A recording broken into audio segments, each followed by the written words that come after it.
as nossas mentes e nossos corações vinculados ao alto, a Deus, nosso Pai, a nosso amigo e Mestre Jesus.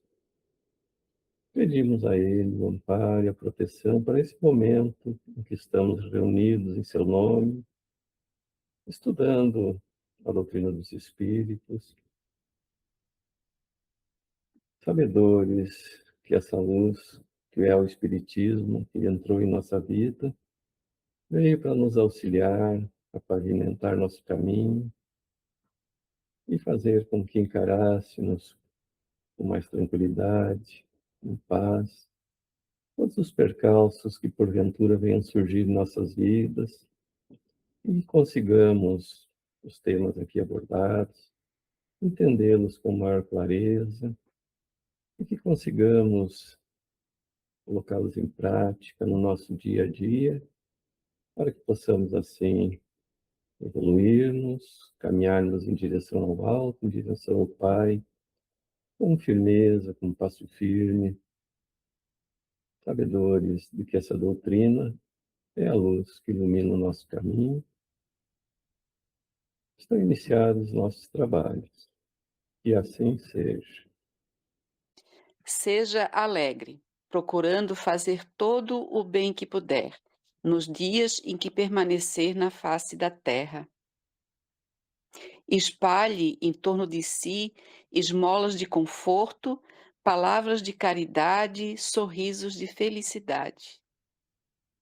Responda com alegria e otimismo a todos aqueles que lhe dirigem a palavra, sem irritar-se jamais. Imprima em cada dia de sua vida toda a bondade que existe no fundo do seu coração. Então, gente, essa mensagem, para mim, eh eh, refletiu o fazer o bem, né. Então, como sempre, eu não confio na minha memória, então eu escrevi o que eu pensei e eu vou ler para vocês. Peço desculpas, mas é só assim que eu consigo ligar as minhas ideias. Como já falamos diversas vezes, fazer o bem, praticar a caridade é o caminho para a nossa transformação moral, juntamente com o autoconhecimento. Muitas pessoas acham que fazer o bem precisa ser com grandes atitudes, grandes eventos materiais, mas o bem pode ser pequeno no seu tamanho, às vezes nem visto é. Pode custar muito pouco, nem valor monetário ter, mas a luz que irradia alcançará a casa do Pai. Poderá transformar uma vida, poderá direcionar uma decisão, poderá recalcular a rota espiritual moral de alguém, poderá ensinar que o homem existe para o bem, não para o mal. O bem material ajuda, é necessário, desperta gratidão e arrasta como exemplo. O bem invisível, espiritual, esse enche o coração, aquece a alma de quem recebe e de quem pratica. Quem recebe ganha conforto, esperança, direção. Quem pratica ganha o céu no sentido de paraíso interior, paz, e uma força que não se explica para continuar e fazer tudo de novo no dia seguinte. Aliás, se explica. É o propósito do bem, o propósito da caridade, seguindo as leis divinas. A rota que o Pai nos ensinou e nos ensina todos os dias. O bem nasce dentro de nós, na vontade de fazer ao meu próximo o que gostaria que ele fizesse para mim. E o caminho nos traz oportunidades todos os dias, às vezes de uma forma que parece torta, difícil, pesada, mas é só o amor misericordioso de nosso Pai perguntando se ainda estamos comprometidos com o nosso propósito. Então, gente, como nada é por acaso, eu gosto muito do livro Minutos de Sabedoria. Como vocês já sabem, eu faço parte de um grupo de estudos na segunda-feira, e lá, depois da oração de abertura, sempre é aberto o livro do Minutos de Sabedoria. E assim, gente, é uma coisa espetacular, porque sempre, sempre a mensagem tem a ver com o assunto que nós vamos tratar naquela noite, né? Então, eu pensei em algumas coisas e de repente, não, vou abrir o Minuto de Sabedoria. E veio isso. E não por acaso, porque eu tive essa semana, de quinta-feira até domingo, uma situação bem complicada, assim. Me achei muito injustiçada, e aí, pô, eu disse: "Meu Deus do céu, como que eu não estou conseguindo lidar com isso, né?". E quando o nosso conflito é com alguém de fora, às vezes é pesado, mas quando é com alguém da família, aí, se eleva ao quadrado, né, o nosso sentimento, a nossa tristeza, o peso que aquilo tem para nós, né. Mas aí eu pedi muita serenidade e consegui, com a graça de Deus. Hoje, desde ontem, já está tudo bem certinho. E aí eu disse: Poxa, tem tudo a ver com a mensagem que eu escolhi, que eu abri ali, que veio para mim, né". E aí eu lembrei de uma mensagem da irmã da Madre Teresa de Calcutá, que eu tinha ouvido em algum momento, e procurei na internet e encontrei. Ele chama Conselhos de Madre Teresa de Calcutá. Então eu peguei só 2 parágrafos, que é onde fala para mim do bem, né. Tem um trecho que ela diz: "O bem que você faz será esquecido amanhã. Faça o bem mesmo assim. Se você der ao mundo e aos outros o melhor de si mesmo, você corre o risco de se machucar. Dê dê o que você tem de melhor, mesmo assim". Então, acho muito lindo esse texto dela, tem outros parágrafos, mas esses 2 aqui são, achei maravilhosos, muito a ver, com essa mensagem e muito a ver também com a situação ali, né, com a minha situação. Porque às vezes desanima, né, diz: "Poxa, procuro fazer tudo certinho, poxa, como é que a pessoa não viu? Como é que a pessoa reage assim?".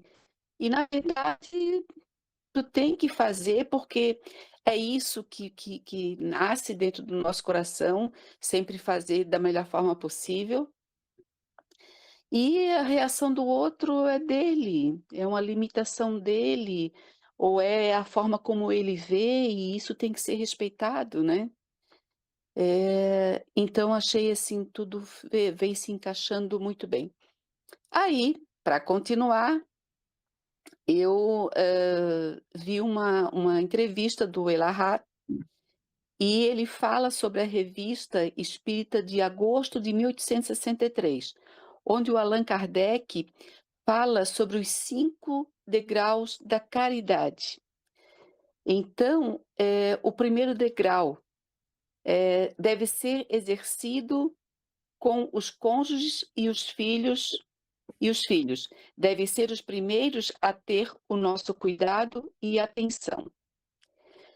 O segundo degrau, nossos pais, avós ou quem nos criou.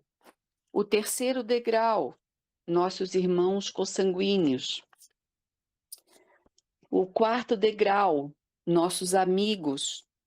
E o quinto degrau, os pobres de todas as matizes, ele fala, a começar pelos mais miseráveis, né. Então, a gente tem que começar tudo aquilo que a gente estuda, tudo aquilo que a gente quer amadurecer em nós, evoluir e praticar, começa dentro de casa, começa no nosso meio, né. São as pessoas que estão, mais diretamente ligadas a nós, que são o cônjuge para quem tem, os filhos e os pais, mães e irmãos. E aí depois ele continua aqui, tem uma fala dele que diz o seguinte: "Nosso primeiro trabalho é com as pessoas que a vida nos deu na condição de parentes. Devemos aceitá-los do jeito que são. Eles são oportunidades de crescermos e de nos desenvolvermos. Desistir deles é desistir de nós mesmos, de mostrar que somos capazes de amar." Então, gente, foi isso que eu trouxe para vocês. Fazer o bem é um assunto que ficaríamos aqui semanas, né, falando sobre isso. E que Deus nos abençoe e nos proporcione, cada vez mais oportunidades de fazer o bem, né, seja ele da forma que for, que nem sempre vem de uma forma doce. Obrigada, obrigada, Daniel, pela oportunidade. Obrigado, Kátia. Muito boa a tua mensagem. Fátima? Então, eu só queria te falar assim, ó, quando eu li a mensagem, né, para estudo, me veio muito à mente a palestra que a gente teve na última terça-feira, porque ela falou bastante sobre o trabalhar as nossas virtudes, né? E a alegria é uma das virtudes muito importantes, né, para a gente trabalhar. E eu achei esse muito importante, né, o tema que você trouxe. Então, eu tenho assim alguma coisinha para completar. A alegria é uma força poderosa que transforma o nosso dia e ilumina a vida de quem está perto, conforme nos ensina o texto que a Kátia acabou de ler. Aí a mensagem da alegria, eu tenho aqui como 3 tópicos para reforçar o entendimento dela. Faça o bem sorrindo. Procure espalhar palavras de carinho, pequenos gestos de conforto e sorrisos de felicidade por onde você passar. Construa a paz interior. A verdadeira alegria vem de dentro. Nada na terra pode destruir a felicidade de quem decide ser otimista por dentro. Sirva com amor. Realize cada tarefa do seu dia a dia com um coração alegre, pois o trabalho e o convívio são grandes oportunidades de ajudar o próximo. Obrigada, Kátia. Obrigada, Daniel. Obrigado, Fátima. Mais alguém gostaria de algum comentário? Eu gostaria.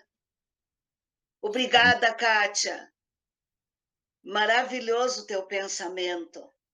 E principalmente porque antes de tudo serviu para você, né, minha querida? É sempre assim quando a gente busca uma mensagem, né? Para nós também, com certeza. Eu sei que o Daniel é um estudioso, eu também tive a curiosidade de saber sobre este autor. E claro que eu aprendi alguma coisa, mas eu prefiro ouvir você depois, porque eu sei que tu sempre faz pesquisa mais completa. Obrigada, Kátia. Deus te abençoe sempre. Obrigada, Fátima, que sempre colabora também. E sempre, como digo, que bom que nós estamos juntos, queridos. Deus abençoe a todos. Obrigado, Marilene. Mais alguém gostaria de se manifestar? Somos todos ouvidos aqui. Tranquilos, então? Posso dar a última palavra? Então, vou dar a última palavra. Eu também, como disse a Marilene, não que eu seja grande estudioso, mas eu gosto de pesquisar, gosto de estudar, gosto de também ter algo para contribuir, né?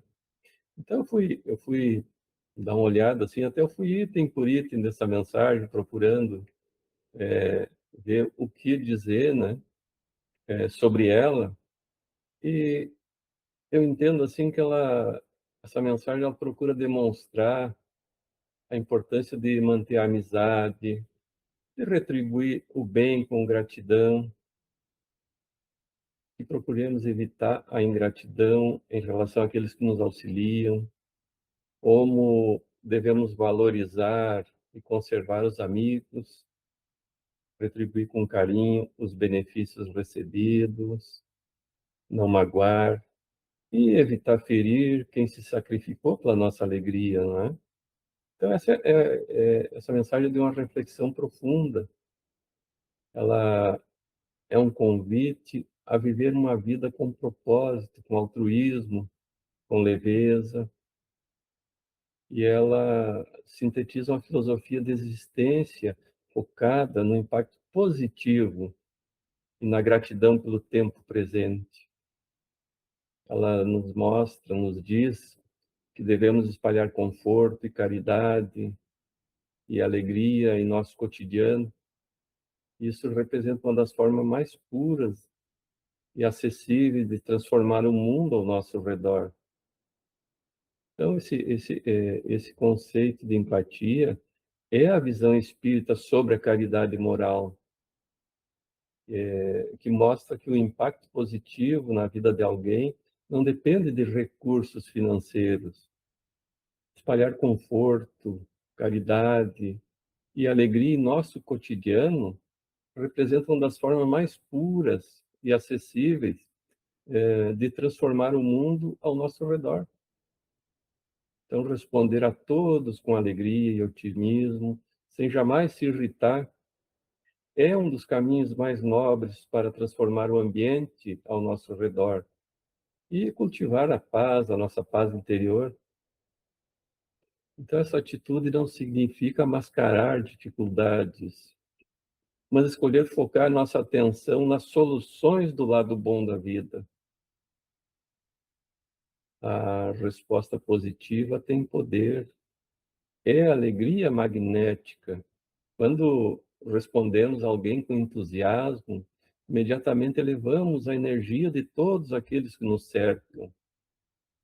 E quando alguém se aproximar de nós com grosseria ou pressa, vamos responder com a forma gentil, a forma mansa e otimista. Isso vai desarmar essa pessoa, evitando o conflito mesmo antes dele começar.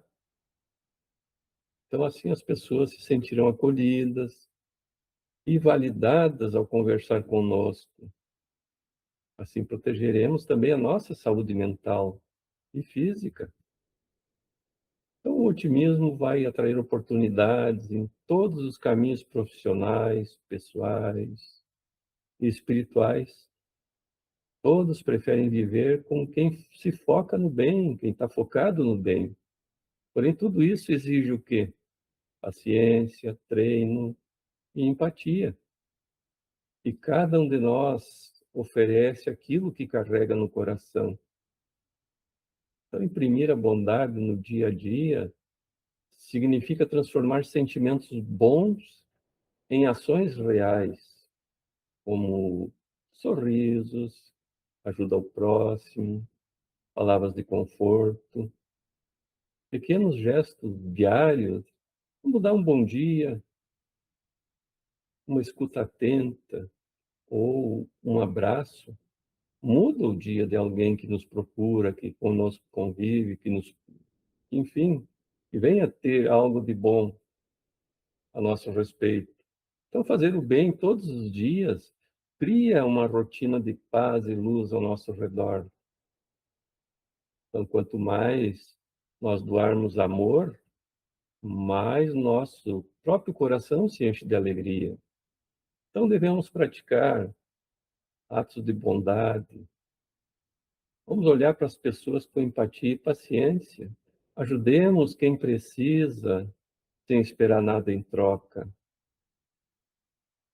Escolhamos a paz e o perdão, em vez do ódio, da raiva, da mágoa.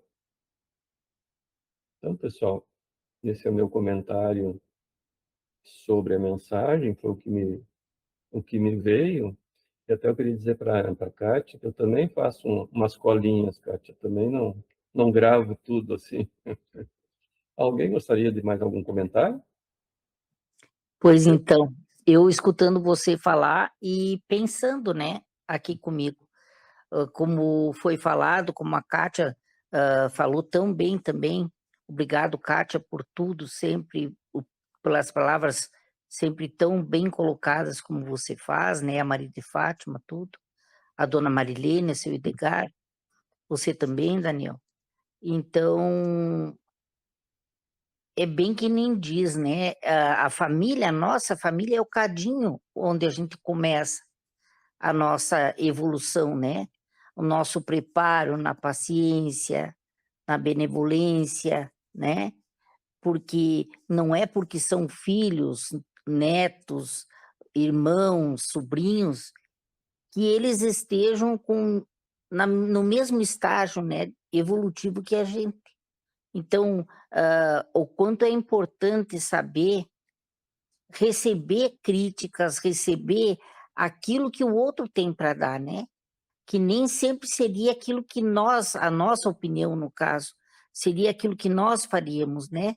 Mas a cada um segundo as suas obras, a cada um segundo o seu conhecimento, né? Então a gente começa a aprender a aceitar o próximo como o próximo é. Isso é muito importante e é uma coisa assim que me veio muito à mente enquanto vocês falavam, né? Que realmente a família não é fácil. Não é fácil e não é para ser fácil mesmo, não é?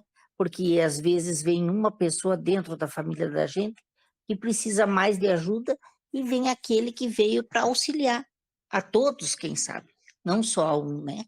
Então, eu sou eternamente grata por estar na doutrina espírita hoje, né?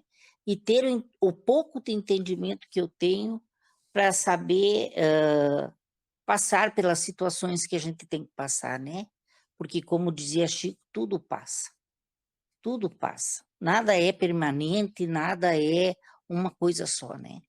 Então, que a gente possa trazer para o nosso coração hoje todo esse ensinamento que nos foi dado nessa mensagem. Para mim, foi isso assim que me chamou mais atenção. Obrigado, Rita. O nosso progresso é individual, mas a caminhada, nós necessitamos uns dos outros, né? Nós aqui do grupo, da família, e como dizem os espíritos, raras são as famílias que se unem exclusivamente por amor, não é? A maioria se unem por resgates, né? As uniões, casamentos, filhos, a grande maioria vem para resgatar alguma coisa do passado, não é? Então, por isso, as diferenças, desavenças, né? Às vezes nós não conseguimos esquecer algo que fizemos, nos fizeram do passado, e quando viemos para resgatar, acabamos tendo isso no nosso subconsciente, né? Por exemplo, eu venho de uma família que nós somos 7 irmãos, e a gente sabe que um irmão a gente tem mais apreço do que pelo outro, né? E o porquê disso? Porque alguns nós tivemos no passado uma convivência mais amistosa, outros não, não é? Mais alguém gostaria de um comentário? Obrigado, Rita. O nosso progresso é individual, mas a caminhada, nós necessitamos uns dos outros, né? Nós aqui do grupo, da família, e como dizem os espíritos, raras são as famílias que se unem exclusivamente por amor, não é? A maioria se unem por resgates, né? As uniões, casamentos, filhos, a grande maioria vem para resgatar alguma coisa do passado, não é?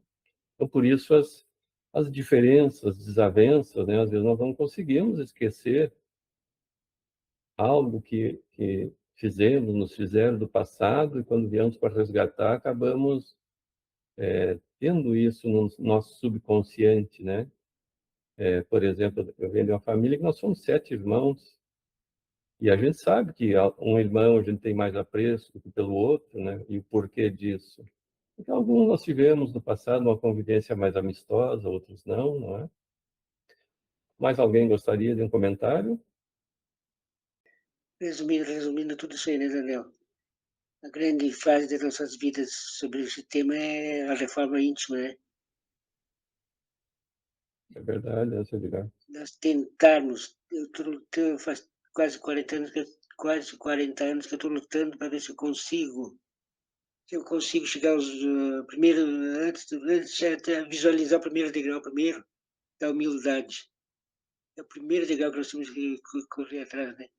Humildade. Depois o resto vem à tona tudo. Lutar para ver se a gente consegue se aproximar um pouquinho, né? E dessa humildade que Jesus nos deixou, é quase impossível a gente conseguir conquistar ela, mas a gente tem condições, porque Deus criou nós para sermos felizes.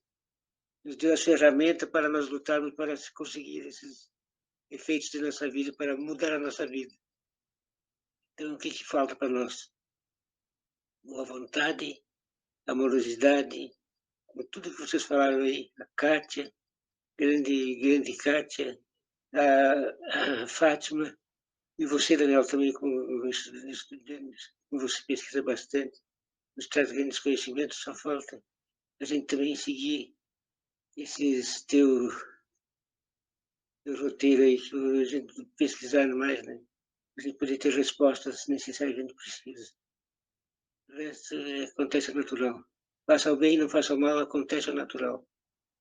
Sobre a empatia, que eu tenho, quando eu fiz as relações humanas, no curso de relações humanas, tinha no fechamento desse curso de relações humanas, tinha um trecho que falaram para nós, é quase uma declaração de amor, né? Dizia assim, se o dia que nos encontrarmos face a face, olhar a olhar, eu conseguir arrancar os teus olhos e colocar no lugar dos meus, os meus lugares dos teus, aí eu poderei te ver com os teus olhos e você poderá viver com os meus. Essa é a definição de empatia. Nós conseguimos chegar a esse termo para visualizar o primeiro degrau. Como diz a doutrina dos espíritos, orgulho é a nossa perdição, a humildade é a nossa salvação, né? Então vamos ser humildes dentro do possível, até onde consigamos, né? Vamos trabalhar isso em nós, a humildade. Sei que nesses tempos difíceis que vivemos, tudo vem testar essa nossa vontade de nos transformar, de sermos humildes. Muitas vezes não conseguimos, né? Às vezes tropeçamos e devolvemos da mesma forma a grosseria às vezes recebida, né? Mas que bom que já temos essa consciência de que temos que nos modificar. Então, E a pessoal, gente confunde, né, Daniel? sim? A gente confunde também, muitas vezes as pessoas confundem humildade com submissão, humildade como assim, um momento de assim, estado de pobreza, né? Mas é simplesmente um estado de espírito. Né? É, exatamente, né, seu Edgar? Não é por quando maltrapilho que eu sou humilde. Quantos pedintes que a gente vê por aí que você vai dar alguma coisa e eles recusam, né? São orgulhosos ainda, mesmo na necessidade. A humildade não é a falta de condições financeiras, né? Mas assim o estado de espírito, como nos disse o seu Edgar. Então, o Carlos Juliano Torres Pastorino, que é o nome completo dele, ele nasceu no Rio de Janeiro, lá em, se não me engano, em 4 de novembro de 1910, e desencarnou em Brasília em junho, dia 13 de junho de 80. Então, ele foi padre, né? Ele é um ex-padre, foi radialista, escritor brasileiro, né? Carlos, ele se dedicou ao estudo da doutrina espírita. Aqui já desfaz a dúvida se alguém tinha de se ele era espírita ou não, né? Então, ele se dedicou ao estudo da doutrina espírita e da fenomenologia mediúnica.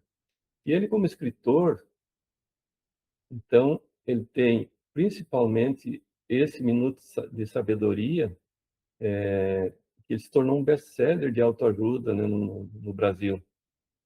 Depois, então, Carlos foi para Roma a fim de cursar o seminário na juventude. E ele se diplomou, então, em 1929. E a ordenação dele como sacerdote veio em 1934. Mas, em 1937, quando o Papa Pio XI se negou a receber o Gandhi, o Mahatma Gandhi, com aquele traje habitual que ele usava, né, parecido com os de Jesus. Ele decidiu abandonar a batina. Lembrava-se de Gandhi, né, que se vestia como Jesus, e que Gandhi jamais se sujeitaria ao rigor formalístico da Igreja Católica, né? Então ele voltou ao Brasil, ele foi professor, jornalista, e foi correspondente como jornalista dos Diários Associados, foi membro de inúmeras sociedades esperantistas no Brasil e no exterior. O que é o Esperanto? O Esperanto, dizem os espíritos, que vai ser a língua do futuro, a língua universal. Todos vão falar o Esperanto, né? E ele foi também delegado especial da Universal Esperanto, que tem sede lá nos Países Baixos, né? Ele fundou a Sociedade Brasileira de Esperanto no Rio de Janeiro. E no dia 31 de maio de 1950, vejam só a coincidência, em 1850, né, Kardec começou a se interessar pelos fenômenos da mesa girante e ele concluiu a leitura do Livro dos Espíritos, que ele recebeu emprestado de um colega de escola, né? E nessa data ele se declarou, então, espírita e passou a frequentar no Rio de Janeiro o centro espírita chamado do Júlio César, que foi a sua escola inicial do espiritismo. E quase um ano depois ele fundou um grupo de amigos, o Grupo Espírita Boa Vontade.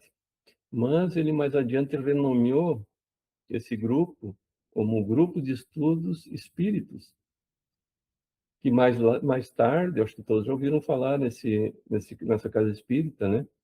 Ele deu origem ao Lar Fabiano de Cristo, Sim, e a CAPEM, ao Boletim Espírita. Ele fundou a livraria e editora Sabedoria, e a revista com o mesmo nome. Ele também realizou palestras sobre a doutrina espírita, não só no Rio de Janeiro, mas também em outros estados do país. Ele chegou a projetar a construção de uma universidade livre em Brasília. Ele se mudou para Brasília em 1973, só que ele faleceu antes de concretizar esse sonho. E ele, como escritor, ele publicou uma extensa bibliografia, com mais de 50 obras, muitas delas inéditas, que nós não conhecemos, né? Ele era poliglota, traduziu obras de diversos idiomas e, como radialista, teve sua principal obra essa, Minutos de Sabedoria, que é uma coleção de suas mensagens divulgadas na Rádio Nacional. Ele também compôs 31 peças musicais para piano, orquestra, quarteto de cordas e polifonia a 13 e a 4 vozes. Olha como ele era bem dotado nesse sentido, né? E o Minuto de Sabedoria, ele editou lá em 1966. O outro livro dele, Teu Filho, Tua Vida, também de 66.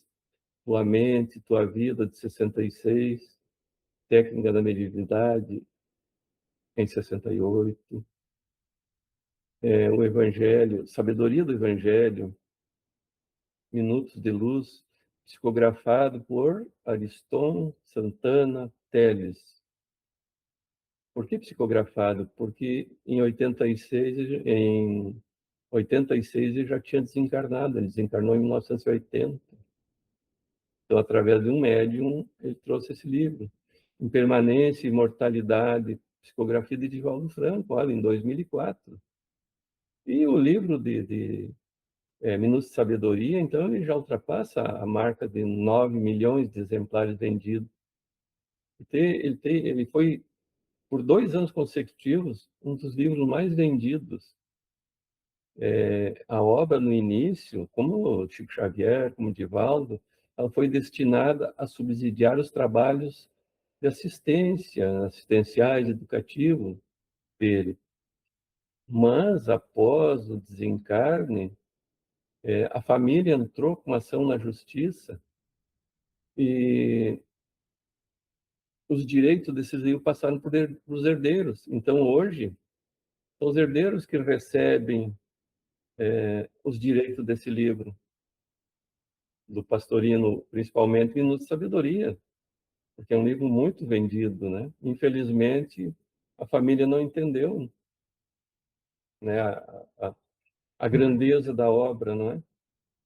Então é isso, pessoal. O Pastorino é espírita, para aqueles que tinham dúvidas ainda, né? Em 1950, quando ele terminou o Livro dos Espíritos, ele se declarou espírita. Aí nós vamos vendo, e olha que a grandeza dele, né? Saiu da Igreja Católica pelo Papa, em 37, não aceitar Gandhi vestido daquela forma que ele se vestia. Olha o preconceito das religiões, né? Julgam as pessoas pela sua vestimenta, e olha a grandeza desse espírito que era o Gandhi, né? Vamos então,